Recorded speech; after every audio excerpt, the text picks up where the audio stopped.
আজকের ক্লাসে তোমাদেরকে স্বাগত জানাচ্ছি। আজকে আমরা নির্ণায়কের মান নিয়ে আলোচনা করব। গতদিন অলরেডি আমরা নির্ণায়কে প্রাথমিক কিছু বিষয় নিয়ে আলোচনা করেছিলাম এবং সেখানে নির্ণায়কের ধর্ম সম্পর্কেও বিস্তারিত আমরা জানতে পেরেছি। আজকে নির্ণায়কের মান নিয়ে একটু আলোচনা করব। এটা গতদিন শুরু করেছিলাম বাট শেষ করতে পারি নাই। আমরা দেখে নিই এক ক্রমের নির্ণায়কের ক্ষেত্রে মান কিভাবে নির্ণয় করতে হয়। যদি এক ক্রমের একটি নির্ণায়ক আমরা লিখি, সেক্ষেত্রে আমরা প্রথমে দেখতে পাচ্ছি যে এক ক্রমের একটি ম্যাট্রিক্স এসেছে আমাদের। এই ম্যাট্রিক্সের যদি নির্ণায়ক বের করতে চাই, তাহলে ডিটারমিনেন্ট অফ এ, তার মানে A11 এর ডিটারমিনেন্ট হয়ে গেল, এটার মান হলো A11ই হয়ে যাবে। কিন্তু দুই ক্রমের নির্ণায়কের ক্ষেত্রে আমরা মান যেটা নির্ণয় করব, আমরা দুই ক্রমের নির্ণায়কের একটা লিখেছি A1 B1 A2 B2। সেক্ষেত্রে এটার মান হবে হলো এই মুখ্য কর্ণের দুইটা উপাদান গুণ করতে হবে, এরপরে মাঝখানে মাইনাস, বাকি যে দুইটা উপাদান আছে সেই দুইটা গুণ করতে হবে। এভাবেই মান নির্ণয় করতে হবে। তার মানে প্রথমে আমাদের এই দুইটা উপাদান বা এই দুইটা ভুক্তি গুণ করতে হবে, মাঝখানে সবসময় মাইনাস চিহ্ন ব্যবহৃত হবে। এখানে খেয়াল করবে, এখানে এই গুণ করার শেষে মাঝে সবসময় মাইনাস চিহ্ন ব্যবহৃত হবে এবং পরে আর অবশিষ্ট কর্ণের দুইটা ভুক্তি গুণ করে দিতে হবে। এরপরে এটার মান যেটা বের হবে সেটাই হবে 2/2 আকারের নির্ণায়কের মান। এরপরে আমরা একটা 3/3 আকারের নির্ণায়কের মান দেখে নিই। 3/3 আকারের নির্ণায়কের ক্ষেত্রে আমরা একটা 3/3 আকারের নির্ণায়ক লিখে ফেললাম, যে নির্ণায়কের 9টি ভুক্তি রয়েছে, যেগুলো হলো A1 B1 C1 A2 B2 C2 A3 B3 C3। এখানে আমরা যে কোনো সারি বা কলামের সাপেক্ষে এটাকে বিস্তার করতে পারবো। যদি আমরা A1 B1 C1 বা প্রথম সারির সাপেক্ষে বিস্তার করি, তাহলে এখানে যেটা লেখা আছে সেটা হবে। আমি ইচ্ছা করলে প্রথম কলামের সাপেক্ষে অর্থাৎ A1 A2 A3 এর সাপেক্ষে বিস্তার করব, সেম রেজাল্ট আসবে। আমি যদি A2 B2 C2 অর্থাৎ দ্বিতীয় সারির সাপেক্ষে এটাকে বিস্তার করি, তাহলেও সেম রেজাল্ট আসবে।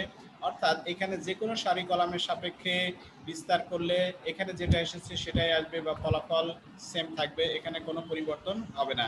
তাহলে আমরা যদি প্রথম সারি সাপেক্ষে বিস্তার করি, তাহলে আমরা দেখে নিই এটা কিভাবে করব। A1 কে আমরা নিয়ে নিলাম, তাহলে A1 ইন্টু A1 এর সারি কলাম বাদ দিয়ে দিবে। A1 এর সারি কলাম যদি আমরা বাদ দিই, তাহলে আমাদের কি থাকে, A1 এর এই সারিটা বাদ এবং এই কলামটা বাদ দিলে আমাদের চারটি উপাদান থাকছে B2 C2 B3 C3। এই যে এখানে আমরা লিখলাম B2 C2 আর B3 C3। তাহলে এটা আমাদের A1 এর চিহ্নটা আমাদের এখানে উল্লেখ করতে হবে, কারণ A1 এর চিহ্ন হলো প্লাস, এই জন্য কিন্তু প্লাস চিহ্ন এখানে দেওয়া নাই। এরপরে আমরা যদি B1 এর সাপেক্ষে এটাকে বিস্তার করি, B1 এ আমরা খেয়াল করব যে B1 এর সারি কলাম আমাদের বাদ দিতে হবে। তার আগে আমরা জেনে নিই B1 এর চিহ্নটা কি। B1 এর চিহ্ন হলো মাইনাস, কারণ B1 এর অবস্থান প্রথম সারি দ্বিতীয় কলামে, তার 1 আর 2 যোগ করলে হয় 3, যেটা বেজোড় সংখ্যা, যার কারণে এটা চিহ্ন হলো মাইনাস, এজন্য এটা মাইনাস B1 আসছে। ইন্টু B1 এর সারি কলাম বাদ দিলে আমাদের থাকে A2 C2 A3 C3, এই যে এটা লেখা হয়েছে। ঠিক একইভাবে আমাদের অবশিষ্ট C1 এর সাপেক্ষে আমাদের বিস্তার করতে হবে। C1 এর চিহ্ন হলো প্লাস, এই জন্য এখানে প্লাস C1 লেখা হয়েছে। এবং C1 এর সারি কলাম যদি আমরা বাদ দিয়ে দেই, সেক্ষেত্রে আমাদের থাকছে কি, C1 এর সারি কলাম আমরা বাদ দিয়ে দেই, দিলে আমাদের থাকছে A2 B2 আর A3 B3, এই চারটা উপাদান থাকছে। তাহলে এভাবে আমরা বিস্তার করতে পারবো। এরপরে যদি আমরা এটাকে একটু আলাদাভাবে লিখে দিই, তাহলে A1 ইন্টু এই যে এইটা ডিটারমিনেন্টটা কিভাবে বের করতে হয়, আমরা এখানে দেখেছি যে আমরা এরকম 2/2 আকারে থাকলে কিভাবে বের করতে হয়। সেক্ষেত্রে আমরা প্রথমে এই দুইটা গুণ করব, এই দুইটাকে গুণ করলে হয় হলো B2C3 মাইনাস, মাঝখানে মাইনাস চিহ্ন। এরপরে যদি আমরা এই দুইটা গুণ করে দেই, তাহলে আমাদের যেটা আসবে C2B3।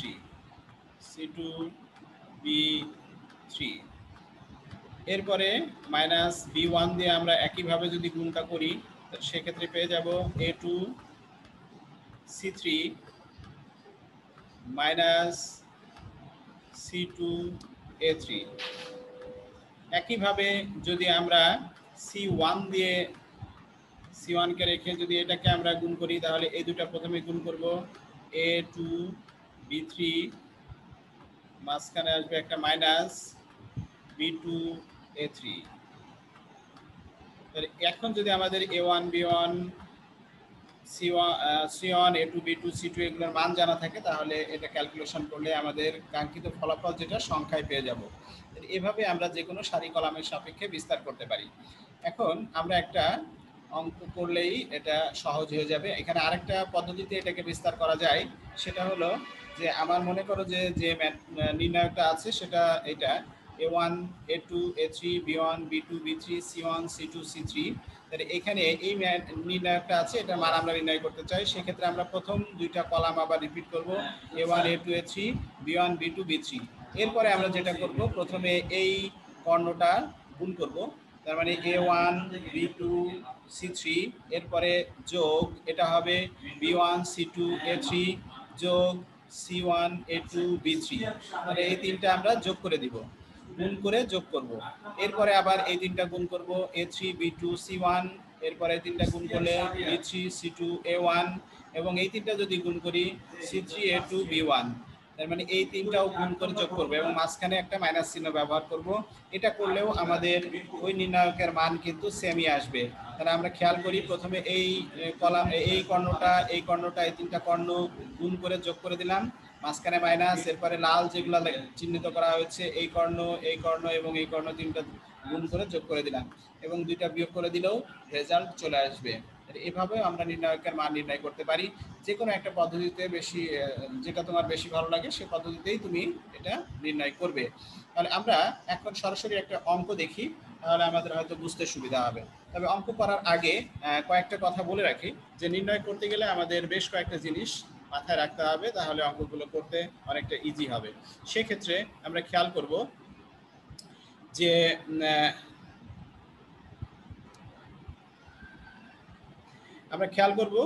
যে আমাদের সরাসরি বিস্তার যাতে আমাদের না করা লাগে, যার কারণে আমরা এখানে সবসময়ই যে কোনো সারি বা কলামের মধ্যে যোগ বিয়োগ করতে পারবো আমাদের প্রয়োজন অনুযায়ী। আমরা দুইটা বা তিনটা, যে আমাদের সাথে এখানে সর্বোচ্চ তিনটা সারি কলামই থাকবে, সর্বোচ্চ এবং সর্বনিম্ন তিনটাই আছে এখানে আর কি, যতগুলো অঙ্ক আছে।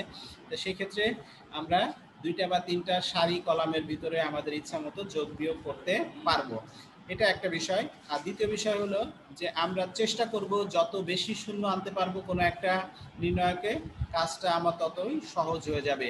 সেক্ষেত্রে আমাদের প্রথম চেষ্টা থাকবে যে আমরা কোনোভাবে জিরো আনতে পারি কিনা। এছাড়াও যদি প্রমাণ থাকে, তাহলে প্রমাণের ক্ষেত্রে যদি প্রমাণের কোনো অংশ যোগ বিয়োগ করে আনা যায় তাহলে আমরা সে কাজটা করব। এছাড়াও যদি কোনো অংশ কমন থাকে সেক্ষেত্রে আমাদের কমনটা নিয়ে নিতে হবে। কমন থাকে মানে আমরা আগে জেনেছি যে নির্ণায়কের ধর্ম থেকে কোনো সারি বা কলামের মধ্যে যদি সেম উপাদান থাকে তাহলে সেটাই কমন নেওয়া যায়। একটা সারি বা একটা কলামের মধ্যে থাকলেই সেটা কমন নেওয়া যাবে। তো যাই হোক, এই বিষয়গুলো একটু মাথায় রেখে আমাদের কাজগুলো করতে হবে। তবে সবচেয়ে সহজ একটা জিনিস যদি মনে রাখো তাহলে বেশি ভালো হবে, সেটা হলো যে তোমার যত বেশি তুমি শূন্য আনতে পারবে ততই তোমার কাজটা সহজ হবে। যাই হোক, আমরা একটা অঙ্ক দেখি কিভাবে করতে হয়। এখন আমাদের এটার মান নির্ণয় করতে হবে। এটা কিন্তু সরাসরি বিস্তার করে দিলেও হবে, কিন্তু সরাসরি বিস্তার করে দিলে ক্যালকুলেশনটা অনেক জটিল আকার ধারণ করবে। সেক্ষেত্রে অনেক সময় এমন হতে পারে তোমার অঙ্ক করার মানে ইচ্ছাটাই থাকবে না। সেক্ষেত্রে আমরা এটা কি করতে পারি একটু খেয়াল করি। দেখো, এখানে আছে আমাদের এক্স প্লাস ওয়াই, আর এখানে আছে এক্স, এখানে আছে ওয়াই, আবার এখানে আছে এক্স, এখানে আছে ওয়াই। তার মানে এইটা এবং এইটা, এই দুইটা যদি আমি যোগ করি, এক্স এর সাথে ওয়াইটাকে যদি যোগ করে দেই তাহলে আমি পাচ্ছি এক্স প্লাস ওয়াই। কারণ আমার যেহেতু যোগ বিয়োগ করার অপশন আছে, তাহলে আমি এটার সাথে এটা যোগ করতে যাচ্ছি। তাহলে যোগ করলে আমার আসছে এক্স প্লাস ওয়াই। এটা এক্স আর ওয়াই, এক্স প্লাস ওয়াই হয়ে গেল।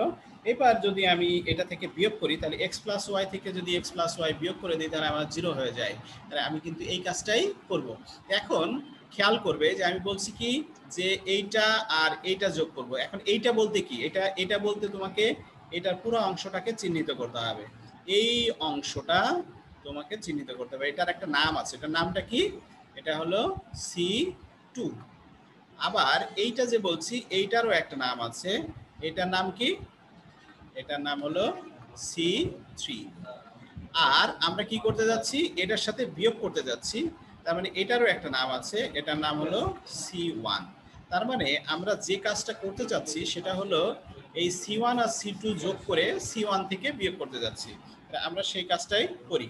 দেখো এই যে আমরা এটা বিয়োগ করব, করে যোগ করে বিয়োগ করব, করে লিখবো কোথায়? এই লেখার জন্য আমরা একটা জায়গা চুজ করতেছি, যেটা হলো প্রথম কলাম। তো যেহেতু আমার এখানে C1 অলরেডি একটা রয়েছে, এজন্য আমি এই প্রথম কলামটাকে নতুন করে নামকরণ করলাম C1 প্রাইম।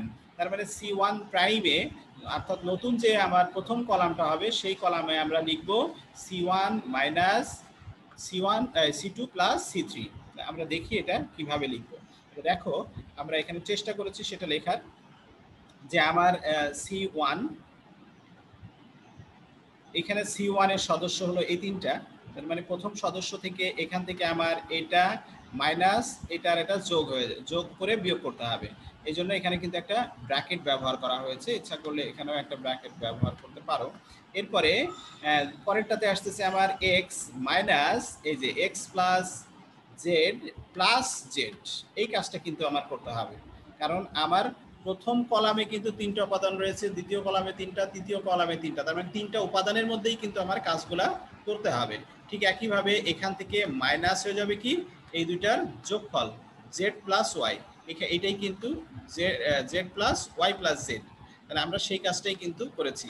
এখন C2 প্রাইম বা C3 প্রাইম মানে নতুন যে নির্ণয়কটা তৈরি হচ্ছে, সেখানে যে কলামগুলো সম্পর্কে বলছি, সেখানে আমরা শুধু C1 প্রাইম সম্পর্কে বলেছি, কিন্তু C2 প্রাইম বা C3 প্রাইম সম্পর্কে কিছুই বলি নাই। যার কারণে C2 আগে যেটা ছিল এখানে হুবহু সেটাই বসে যাবে। দেখো খেয়াল করো, এখানে এক্স প্লাস জেড এবং জেড এখানে সেটাই সরাসরি চলে এসেছে। আবার C3-তে যা ছিল এখানে সরাসরি সেটা চলে এসেছে। তাহলে এটা মোটামুটি আমাদের এভাবে কাজটা করতে হবে।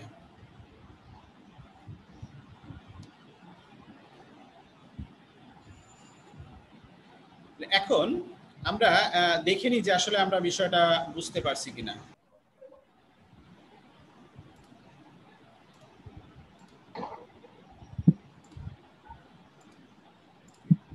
আচ্ছা, তাহলে এখন আমরা নেক্সট যোগ বিয়োগটা করে ফেলি। যোগ বিয়োগটা করলে আমরা যেটা দেখতে পাচ্ছি সেটা হলো যে এখানে আমাদের যোগ বিয়োগ করার পরে প্রথমটা চলে আসছে 0, পরেরটাতে চলে আসছে 2z, এরপরে আমাদের চলে আসছে -2z, এরপরেরটাও -2z, এবং সেকেন্ড কলাম এবং থার্ড কলাম যা ছিল তাই আছে। এখন খেয়াল করো যে এই প্রথম কলাম থেকে আমরা -2z কি কমন নিতে পারি? অবশ্যই কমন নিতে পারি। এখন কেউ প্রশ্ন করতে পারে, স্যার জিরো তো রয়েছে, জিরোর ভিতরে তো -2z নাই। কিন্তু না, জিরোর ভিতরেই কিন্তু সব কিছুই আছে, কারণ আমি 0 ইন্টু যদি -2z লিখি তাহলে কিন্তু জিরোই থাকছে, মাঝখান থেকে কিন্তু আমরা 2zটা চলে আসছে। তার মানে আসলে জিরোর ভিতরে আমি যা চাই সবই আছে। তার মানে এই জিরোর ভিতরেও একটা -2z আছে। তার মানে আমি এই প্রথম কলাম থেকে -2zটা কমন নিতে চাই। তাহলে প্রথমেই আমরা এখান থেকে যদি কমন নিয়ে নিই, কমন নেওয়া মানে কি, দ্যাট ইজ ভাগ করা। তাহলে আমরা -2zকে -2z দ্বারা ভাগ করবো, এখানে একটা 1 থাকবে, এখানে একটা 1 থাকবে, আর বাদ বাকিগুলো কিন্তু সবই ঠিক থাকবে। আমরা সেই কাজটাই করি, -2z আমরা কমন নিয়ে নিলাম। সেক্ষেত্রে আমাদের প্রথম কলামটা চেঞ্জ হয়ে যাচ্ছে 0 1 1, কারণ এখানে -2z ছিল, এখানেও -2z ছিল। আমি যেহেতু -2z কমন নিয়ে নিয়েছি, আর এখানে 1 থাকবে। আবারও খেয়াল করো, কমন নেওয়া মানে আসলে ভাগ করা। তার মানে -2z দ্বারা আমরা এই প্রথম কলামটাকে ভাগ করে দিয়েছি, আর সেকেন্ড কলাম এবং থার্ড কলাম আমাদের ঠিক রয়েছে। এখন আবার আমাদের একটু চিন্তা করতে হবে যে এবার কি আমরা বিস্তার করে দিব নাকি আরো কোনো ক্যালকুলেশন করব। আমরা এখনো বিস্তার করব না, এখনো বিস্তার করলে আমাদের আবার একটু লম্বা লাইন তৈরি হবে। আমরা আবার একটু খেয়াল করব যে আরো কোনো শূন্য আনা যায় কিনা, কারণ আমি বলেছি যত বেশি শূন্য আনতে পারবে ততই তোমার কাজটা সহজ হবে। এখন খেয়াল করো, যদি আমি এই 1 থেকে এই 1টা বিয়োগ করে দেই তাহলে আমার একটা শূন্য চলে আসে। তাহলে এই 1 আর এই 1 বলতে কিন্তু কিছু নাই, তার মানে এই 1 বলতে এটার একটা নাম আছে, এই 1 এর সাথে সংশ্লিষ্ট আছে এই সারিটা। তার মানে এই সারিটার নাম কি? এই সারিটার নাম হলো R2। আর এই যে বলতেছি এই 1 এরও আর একটা নাম আছে, এই 1 এর নামটা কি? এটার নাম হলো R3। তার মানে আমি R2 থেকে R3 কি করতে যাচ্ছি? বিয়োগ করতে যাচ্ছি, কারণ এই 1 থেকে এই 1 বিয়োগ করা মানেই হলো তোমার R2 থেকে R3 বিয়োগ করা। এখন আমি R2 থেকে R3 বিয়োগ করে কোথায় লিখবো? আমি নিশ্চয়ই সিকোয়েন্স সবসময় তোমাকে ঠিক রাখতে হবে। আমি R2 তে লিখতে চাই, তাহলে আমি এটার কিভাবে লিখবো? আমি প্রথমেই লিখবো এই যে এটা, এখানে এই যেটা লিখবো r2 prime equal to r2 minus r3। তাহলে এখন খেয়াল করো, তুমি এখানে এই 1 থেকে এই 1 বিয়োগ করবে, x প্লাস জেড থেকে এই জেড বিয়োগ করবে, জেড থেকে y প্লাস জেড বিয়োগ করবে। আমরা কিন্তু সেটাই লিখেছি। এখানে খেয়াল করো 1 মাইনাস 1, তারপরে x plus Z minus Z, তারপরে জেড মাইনাস ওয়াই, যেহেতু এখানে মাইনাস আছে এই জন্য এই মাইনাস এখানকার যে এই মাইনাসটা প্লাস হয়ে গেছে, আমি একবারে লিখে দিয়েছি ওয়াই মাইনাস জেড। তাহলে এইটা আমাদের চলে আসলো। আর আমরা ফার্স্ট রো এবং সেকেন্ড রো সম্পর্কে এখানে কিন্তু কিছুই বলি নাই। ফার্স্ট মানে r1 প্রাইম বা r2 r3 প্রাইম সম্পর্কে কিন্তু কিছুই বলি নাই, যার কারণে ফার্স্ট রো এবং থার্ড রো কিন্তু সেম রয়েছে। এখন আমরা এটাকে যোগ বিয়োগ করে ফেলি। যোগ বিয়োগ করলে আমরা যেটা পাচ্ছি সেটা হলো এটা 0, এখান থেকে এটা পেয়ে যাচ্ছি একটা 0, এরপরে এটা যদি আমরা জেড জেড বাদ দিয়ে দিই তাহলে থাকে একটা x, এখানে y, আর এখানে হলো আমাদের জেড জেড যে বাদ যায় মাইনাস y, আর নিচে থার্ড রোটা যা ছিল 1z y প্লাস z সবই ঠিক আছে। এখন আমরা কি করব, যেহেতু আমাদের দুইটা 0 চলে এসেছে, এখন আমরা বিস্তার করব। তার মানে কোনো একটা নির্ণায়কের যদি কোনো একটা সারি বা কলামে দুইটা 0 চলে আসে তাহলে তোমার আর এই যোগ বিয়োগের কোনো কাজ করার প্রয়োজন নেই, সেখানে তুমি সরাসরি বিস্তার করতে পারবে, এতে কাজটা অনেক সহজ হয়ে যাবে। তাহলে আমরা বিস্তার করব। বিস্তারটা করব কিভাবে, এই কলামের সাপেক্ষে বিস্তার করব। এখন খেয়াল করো, যেগুলো শূন্য থাকবে সেগুলো বিস্তার করার কোনো প্রয়োজন নেই, কারণ 0 ইন্টু সামথিং 0, সেই 0 ইন্টু সামথিং 0, তার মানে এই শূন্যগুলোর জন্য আমরা কোনো বিস্তার করব না, আমরা শুধু এই 1 এর জন্য বিস্তার করব। সেক্ষেত্রে দেখো আমরা লিখতে পারি কি, যে -2z থাকলো, 1 এর সারি কলাম বিস্তার করা মানে 1 এর সারি কলাম আমাদেরকে বাদ দিতে হবে। 1 এর সারি কলামটা যদি আমরা বাদ দিয়ে দেই, এখান থেকে এই কলাম বাদ এই সারি বাদ দিয়ে দিলাম, 1 ইন্টু তাহলে থাকছে আমাদের xy আর x মাইনাস y, সেটাকে আমরা এই যে এখানে লিখে ফেললাম। এখন এটার মান কিভাবে নির্ণয় করতে হয় আমরা ইতিমধ্যে শিখে ফেলেছি। এখন এটার এটা আমরা গুণ করব, মাঝখানে মাইনাস, এটার এটা গুণ করে দিব। তো সেই কাজটাই আমরা করে ফেলি। আমরা দেখো করে ফেললাম, x আর মাইনাসে y গুণ করলে হয় মাইনাস xy, মাঝখানে মাইনাস, x আর y গুণ করলে হয় xy। এখন মাইনাস xy আর মাইনাস xy কি হয়ে যাবে, মাইনাস 2xy। তাহলে 2 minus 2z into minus 2xy, আমরা যদি টোটালটা গুণ করে দেই তাহলে আমাদের অ্যান্সার চলে আসে 4xyz। তাহলে মোটামুটি আমাদের অ্যান্সার কিন্তু আমরা পেয়ে গেছি। তাহলে এভাবে আমরা নির্ণয়গুলো করার চেষ্টা করব। আচ্ছা, আমরা নেক্সট অঙ্কে চলে যাচ্ছি। আমরা নেক্সট অঙ্কটা দেখি আমাদের সামনে কি অঙ্ক আছে। দেখো 1-এর 3 নম্বর অঙ্ক আছে, এখানেও মান নির্ণয় করতে বলা হয়েছে। তাহলে আমরা প্রদত্ত রাশিটা লিখে ফেললাম এবং এখানে আমরা যদি খেয়াল করি দেখব যে প্রথম কলাম থেকে আমরা কি কোনো কিছু কমন নিতে পারি? হ্যাঁ, এখান থেকে a কমন নিতে পারি। ঠিক একইভাবে দ্বিতীয় কলাম থেকে কিছু কমন নিতে পারি, অবশ্যই এখান থেকে একটা b কমন নিতে পারি, এবং থার্ড কলাম থেকেও একটা আমরা কমন নিতে পারি c। তাহলে এই বিষয়গুলো আমরা কমন নিয়ে নিই। যদি এগুলো কমন নেই তাহলে আমাদের প্রথম কলাম থেকে আমাদের a কমন যাচ্ছে, দ্বিতীয় কলাম থেকে আমাদের b কমন যাচ্ছে, এবং তৃতীয় কলাম থেকে আমাদের c কমন যাচ্ছে। আলটিমেটলি আমাদের যাচ্ছে হলো a b c কমন চলে আসছে, আমরা a b c এখানে লিখে ফেললাম। তার মানে এইটা থেকে a দিয়ে ভাগ করলে এটা থাকবে a, এটাকেও a দিয়ে ভাগ, তার মানে b, এখান থেকে a দিয়ে ভাগ করলে থাকে c, এটাকে b দিয়ে ভাগ করলে থাকে a, এটাকে b দিয়ে ভাগ করলে মাইনাস b, এটাকে b দিয়ে ভাগ করলে c, এটাকে c দিয়ে ভাগ করলে থাকে a, এটাকে c দিয়ে ভাগ করলে থাকে b, এটাকে c দিয়ে ভাগ করলে থাকে মাইনাস c। তার মানে আমাদের এখন থাকলো এটা। আবারও যদি আমরা খেয়াল করি আমরা দেখতে পাচ্ছি যে এখানে এই প্রথম সারি থেকে আবার a কমন নেওয়া যায়, আবার দ্বিতীয় সারি থেকেও একটা b কমন নেওয়া যায়, আবার তৃতীয় সারি থেকেও একটা c কমন নেওয়া যায়। তার মানে এই কমন নেওয়ার কাজটা আবারও আমরা করে ফেলি। সেক্ষেত্রে আমরা abc আছে, আবার একটা abc আসবে এবং এদের মধ্যে নিশ্চয়ই সম্পর্ক হবে গুণ। তাহলে abc ইন্টু abc যদি আমরা করি তাহলে এটা চলে আসবে কি, abcর সাথে যদি abc গুণ করে দেই তাহলে আমাদের কি আসবে, হ্যাঁ abc a square b square c square আসবে। abc আর abc যদি আমরা গুণ করে দিই তাহলে আমাদের চলে আসে এটা a square b square c square. এই যে আমাদের চলে আসলো a square b square c square, আর এক্ষেত্রে আমাদের থেকে গেল এখানে -1 1 1, এটা 1 -1 1, তারপরে 1 1 -1। এখন আমরা এটাকে ইচ্ছা করলে বিস্তার করে দিতে পারি, যেহেতু সংখ্যাগুলো খুবই ছোট। এখন আমরা সেটা না করে আমরা আগে যে টেকনিকটা অবলম্বন করেছি সেই কাজটা করার চেষ্টা করব, যে এখানে কোনোভাবে জিরো আনা যায় কিনা। যদি জিরো আনা যায় তাহলে আমাদের কাজটা অনেক সহজ হয়ে যায়। আমরা আগেও দেখেছি, কারণ তুমি যে এটা বাসায় একটু ট্রাই করে দেখবে, যে সরাসরি যদি করতে যাও তোমার জন্য ক্যালকুলেশনটা অনেক বড় হয়ে যাবে। আমরা একটু খেয়াল করি যে এইটার সাথে যদি এটা যোগ করি তাহলে একটা জিরো আসে, ঠিক একইভাবে এটার সাথে যদি এটা যোগ করি তাহলে একটা জিরো আসে। তাহলে এটা আর এটা বলতে কি বোঝায়? এটা বলতে হলো প্রথম কলাম, আর এটা বলতে হলো দ্বিতীয় কলাম, আর এটা এটা বলতে আবার দ্বিতীয় কলাম, আর এটা তৃতীয় কলাম। তার মানে আমরা যেটা করতে যাচ্ছি এটার সাথে এটা যোগ করবো আর এটার সাথে এটা যোগ করবো, অর্থাৎ C1 আর C2 যোগ করব। যোগ করে আমরা যেটা লিখবো সেটা হলো C1 প্রাইমে লিখবো।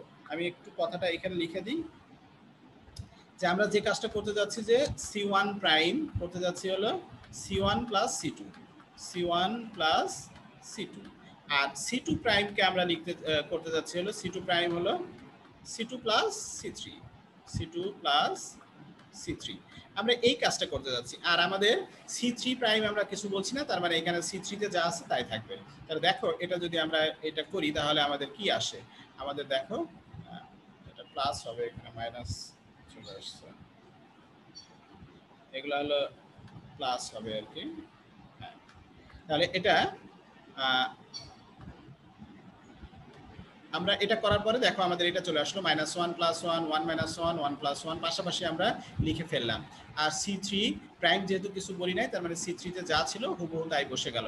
এখন এটাকে যদি আমরা যোগ বিয়োগ করে ফেলি তাহলে আমরা পেয়ে যাচ্ছি এখানে প্রথমটা 0, পরেরটা 0, এখানে 2, তারপরে এখানে 2 0 0, তারপরে 1 1 -1। এখন আমরা বিস্তার করব কোন দিকে?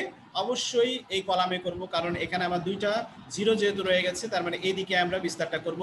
তাহলে এই শূন্যর জন্য কোনো বিস্তার করব না, এই শূন্যর জন্য কোনো বিস্তার করব না, শুধু 2 এর জন্য বিস্তার করব। তাহলে 2 এর সারি কলাম বাদ দিয়ে বাদ বাকিটাকে আমরা লিখে ফেলি। তাহলে 2 এর সারি কলাম বাদ দিয়ে যদি আমরা এখানে একবারে করে ফেলেছি, আমি আরেকটু হাইলাইটস করে দিই এখানে। তাহলে আমাদের যেটা হবে সেটা হলো a square c square into 2 দিয়ে বিস্তার করতেছি। তাহলে 2 এর সারি কলাম বাদ দিলে থাকলে আমাদের 2 1 আর 0 1। তো দেখো এটা থাকে, তাহলে এটাকে যদি আমরা গুণ করি তাহলে সরাসরি দেখো এখানে এই রেজাল্টটা আমাদের চলে আসে। তার মানে 2 ইনটু এটা হলো এটা গুণ করলে 2 মাইনাস 1 ইনটু 0 দ্যাট ইজ 0। এখন 2 থেকে 0 বাদ গেলে থাকে 2, তাহলে 2 ইনটু 2 হয়ে গেল 4, তার অর্থাৎ 4a square b square c square. এটাই কিন্তু আমাদের ফলাফল। তার মানে নিশ্চয়ই আমরা নেক্সট অঙ্কটা দেখে নিই আমাদের কি আছে। নেক্সট আমাদের আছে 2 এর 1 নম্বর অঙ্ক, প্রমাণ করো যে এই নির্ণায়কটা ইকুয়াল টু, অর্থাৎ 1 1 1 abc a cube b cube c cube equal to, আমাদের প্রমাণ করতে হবে a minus b into b minus c into c minus a into a plus b plus c। এটা আমাদের প্রুফ করতে হবে। তাহলে আমরা এটা লেফট সাইডটা দেখে নিই কি আসে। প্রথমে লেফট সাইডটা আমরা লিখে ফেললাম। লেফট সাইডটা লেখার পরে আমরা একটু খেয়াল করি যে এখানে কি আছে আর কি প্রমাণ করতে হবে। এখানে আছে 1 1 1 a b c a cube b cube c cube. এখন আবারও আমরা একই কথা রিপিট করছি যে আমরা এখানে যত বেশি শূন্য আনতে পারবো ততই আমাদের কাজটা সহজ হবে। তো যেহেতু একই উপাদান রয়েছে, সুতরাং আমি এইটা থেকে যদি এটা বিয়োগ করে দেই তাহলে আমাদের একটা 0 আসবে। ঠিক একইভাবে এটা থেকে যদি এটা বিয়োগ করে দেই তাহলে আরেকটা 0 আসবে। আর দুইটা 0 আসলে তো আমাদের অঙ্ক 90% হয়ে গেছে। সেই ক্ষেত্রে আমরা এই কাজটাই করব। তো এখন এটা বলতে আমরা আবারও রিপিট করি, এটা বলতে এটা হলো C1 থেকে বিয়োগ করব, আর এটা বলতে ওখানে হলো C2, আর এটা বলতে হলো C3। তার মানে আমরা এই কাজটাই করব। তাহলে দেখো আমরা এই বিয়োগগুলো করে কোথায় লিখবো সেটাও আমরা উল্লেখ করে দিয়েছি। তার মানে আমাদের C1 প্রাইম হবে হলো C1 মাইনাস C2, আর C2 প্রাইম হবে C2 minus C3। But C3 prime কি হবে সেটা কিন্তু আমরা এখানে উল্লেখ করিনি। তার মানে C3 প্রাইম কিন্তু এই C3 যা আছে সেটাই বসে যাবে। তাহলে আমরা বিয়োগটা করে ফেলি। এখন দেখো এখান থেকে আমরা যদি বিয়োগটা করি তাহলে 1 মাইনাস 1, তারপরে এখানে আসবে a মাইনাস b, এখানে আসবে a cube minus b cube. প্রথম কলামে আমরা লিখে ফেললাম। দ্বিতীয় কলামে আসবে 1 মাইনাস 1, তারপরে b মাইনাস c, তারপরে হলো b cube minus c cube, এই যে এটা লিখে ফেললাম। এরপরে থার্ড কলাম এখানে যা ছিল হুবহু আমরা এখানে বসিয়ে দিলাম। তাহলে আমাদের প্রথম যে কাজটা আমরা এখানে লিখেছি সেটা করে ফেললাম। এখন আমরা যোগ বিয়োগ করে রেজাল্টটা লিখি। তাহলে এখানে 1 থেকে 1 মাইনাস করে আমাদের হয়ে গেল 0, এখানে a মাইনাস b থাকলো, আর a কিউব মাইনাস b কিউবের ফর্মুলা আমরা জানি a minus b into a square plus ab plus b square. ঠিক একইভাবে সেকেন্ড কলামে আমাদের এটা 0 থাকলো, এখানে b মাইনাস c এবং b কিউব মাইনাস c কিউবের ফর্মুলা আমাদের জানা b minus c into a b square plus bc plus c square, এবং c কলামে আমাদের কিছুই করার নাই, এটা যা ছিল তাই বসে গেল। এখন আমরা আরেকটু খেয়াল করি আমাদের প্রথম কলাম থেকে কোনো কিছু কমন যায় কিনা, ঠিক একইভাবে দ্বিতীয় কলাম থেকেও কোনো কিছু কমন যায় কিনা। ইচ্ছা করলে তোমরা বিস্তার করার আগে করতে পারো অথবা আগেও কমন নিয়ে নিতে পারো। আবারও বলে নিই যে যদি কোনো কিছু কমন থাকে তাহলে সেটা কিন্তু অবশ্যই কমন নিয়ে নিবে, তাহলে কাজটা কিন্তু তোমার আরও সহজ হয়ে যাবে, কারণ ওইগুলা যদি কমন না নাও তোমার জন্য কাজটা জটিল আকার ধারণ করবে। তাহলে আমরা এখানে দেখতে পাচ্ছি প্রথম কলামে আমাদের a মাইনাস বি আছে, a মাইনাস বি আছে, আর জিরোর ভিতরে তো অবশ্যই a মাইনাস বি আছেই। ঠিক একইভাবে দ্বিতীয় কলামে জিরোর ভিতরে b মাইনাস সি আছে, এখানে একটা b মাইনাস সি আছে, এখানে b মাইনাস সি আছে, অর্থাৎ আমরা a মাইনাস বি এবং b মাইনাস সি কমন নিতে পারি। এই দুইটাকে আমরা কমন নিয়ে নিচ্ছি। তাহলে আমরা যদি কমন নিয়ে নেই তাহলে আমাদের যেটা থাকছে, প্রথমে কলামে থাকছে 0 1 আর এখানে a square plus ab plus b square, দ্বিতীয় কলামে থাকছে 0 1 b square plus bc plus c square, এবং তৃতীয় কলাম যা ছিল তাই। এখন আমাদের স্বাভাবিকভাবে যেহেতু দুইটা 0 পেয়ে গেছি, কি করব? হ্যাঁ, এখন আমরা বিস্তার করে দিব। তাহলে এই যে দুইটা 0 পেয়ে গেছি, তার মানে এই দিকে আমরা বিস্তার করব প্রথম সারির সাপেক্ষে, তার মানে শুধু এই 1 এর জন্য বিস্তার করব। তাহলে এই 1 এর সারি কলাম বাদ দিয়ে আমাদের চিন্তা করতে হবে। তাহলে এই 1 এর সারি কলাম যদি আমরা বাদ দিয়ে দেই তাহলে কি থাকে, এই চারটাকে আমরা বিস্তার করব বা এই চারটাকে আমরা সাজিয়ে লিখব। তাহলে দেখো 1 ইনটু আমাদের এই সারি কলাম বাদ দিয়ে যেটা আছে সেটাকে লিখে ফেললাম। এখন আমাদের সিস্টেমটা কি, এই এটার সাথে এটা গুণ করতে হবে, কোনাকুনি গুণ, এটার সাথে এটা গুণ, মাইনাস এটার সাথে এটা গুণ, আমরা সেই কাজটা করে ফেলি। আমরা সেটাই করলাম। এটার সাথে 1 দিয়ে গুণ করলে b square plus bc plus c square, মাঝখানে minus a square plus ab plus b square, যেহেতু এটা মাইনাস আছে সামনে আমরা একটা ব্র্যাকেট দিয়ে দিলাম, তা না হলে এটা চিহ্নের একটা সমস্যা হতে পারে। আর তোমরা যদি বুঝো তাহলে একবারে চিহ্নগুলো পরিবর্তন করে দিলেও হবে। তাহলে সেক্ষেত্রে আমরা এখন ব্র্যাকেটটা উঠিয়ে দিই। ব্র্যাকেটটা যদি উঠিয়ে দিই তাহলে আমাদের প্লাসগুলো সব, এখানে যে প্লাসটা ছিল মাইনাস হয়ে গেছে, এই প্লাসটাও মাইনাস হয়ে গেল, এবং এক্ষেত্রে আমরা দেখতে পাচ্ছি যে বি স্কোয়ার টার্মটা আমাদের বাদ হয়ে যাচ্ছে, এখানে বি স্কোয়ার, এখানে বি স্কোয়ারটা বাদ হয়ে যাচ্ছে। এক্ষেত্রে আমরা এই সি স্কোয়ার মাইনাস এই স্কোয়ারের একটা সূত্র লিখতে পারি, সি প্লাস এ ইন্টু সি মাইনাস এ, এবং এই বিসি এবং এখানে আমাদের এই মাইনাস এ বি, এই দুটা থেকে আমরা একটা বি কমন নিতে পারি, সেই কাজটাই আমরা করি। এখানে সি স্কোয়ার মাইনাস এ স্কোয়ার থেকে আমরা সি প্লাস এ ইন্টু সি মাইনাস এ লিখলাম, এবং এই B plus BC minus A B থেকে আমরা প্লাস বি কমন নিলাম, তাহলে সি মাইনাস এ থেকে। এখন আমরা দেখতে পাচ্ছি এখানে কি, হ্যাঁ এখানে আমাদের সি মাইনাস এ কমন নেওয়া যায়, এই যে সি মাইনাস এ কমন নেওয়া যায়। আমরা সি মাইনাস এটা যদি কমন নিয়ে নিই তাহলে থাকবে কি, এখানে থাকবে এই সি প্লাস এ সাথে প্লাস বি, তার মানে A plus B plus C, তার মানে আমাদের কিন্তু প্রমাণটা চলে এসেছে, A minus B into B minus C into C minus A into A plus B plus C. এটাই কিন্তু আমাদের প্রমাণ করতে বলা হয়েছিল, এটাই কিন্তু আমাদের রাইট সাইড আছে। আমরা চলে যাচ্ছি নেক্সট অঙ্কে। আমাদের নেক্সট অঙ্কটা দেখে নিই। দেখো আমাদের এখানে আছে প্রমাণ করতে হবে এটা ইকুয়াল টু 0, এটা কিন্তু খুবই সহজ একটা অঙ্ক। তাহলে এখানে আমাদের এটা ইকুয়াল টু 0 প্রমাণ করতে হবে। এখানে আমরা কি করতে পারি, এখানে দেখো মজার বিষয় হলো যে আগের মতো এখানে 0 আনার কোনো সুযোগ নেই, আছে কোনো সুযোগ আছে 0 আনার? এখানে কোনো সুযোগ নেই। সেক্ষেত্রে আমরা এটা যদি এটা বিয়োগ করি, এটা থেকে যদি এটা বিয়োগ করি, এটা থেকে এটা বিয়োগ করি, তাহলে আমরা লগের প্রপার্টিজ ব্যবহার করতে পারি। লগের ক্ষেত্রে আমরা জানি যে লগের ক্ষেত্রে বিয়োগ থাকলে ভাগ হয় বা ভাগ থাকলে বিয়োগ হয়। আমরা লগের ক্ষেত্রে এটা জানি যে লগের ক্ষেত্রে a বাই b এটা হলো log a minus log b, log a minus log b। এই প্রপার্টিজটা আমরা এখানে যদি মাইনাস করতে পারি তাহলে আমরা ভাগ আকারে লিখতে পারবো, অর্থাৎ এই কাজটা আমরা করব। অর্থাৎ c1 প্রাইম ইকুয়াল টু লিখবো হলো c1 মাইনাস c2, আর c2 প্রাইম হলো c2 মাইনাস c3। তো দেখো আমাদের এটা চলে আসে log x minus log y, log 2x minus log 2y, log 3x minus log 3y, আর এখানে log y minus log z, এখানে log 2y minus log 2z, এখানে log 3y minus log 3z, আর থার্ড কলাম যা ছিল এটা ঠিকই থেকে গেল। তাহলে আমরা এই সূত্রটা যদি এখন অ্যাপ্লাই করি যে বিয়োগ থাকলে ভাগ হয়, তার মানে এইটা ভাগ হয়ে যাবে, এগুলো সব ভাগ হয়ে যাবে। তাহলে আমরা একটু ভাগ আকারে লিখে দেখি কি আসে। তাহলে আমাদের প্রথমটা আসছে log x বাই ওয়াই, এরপরটা আসছে log 2x বাই 2y, এরপরটা আসছে log 3x বাই 3y, এর পাশে আমাদের আসছে log y বাই z, এটা আসছে log 2y বাই 2z, এটা log 3y বাই 3z, আর থার্ড কলামটা যা ছিল তাই থাকছে।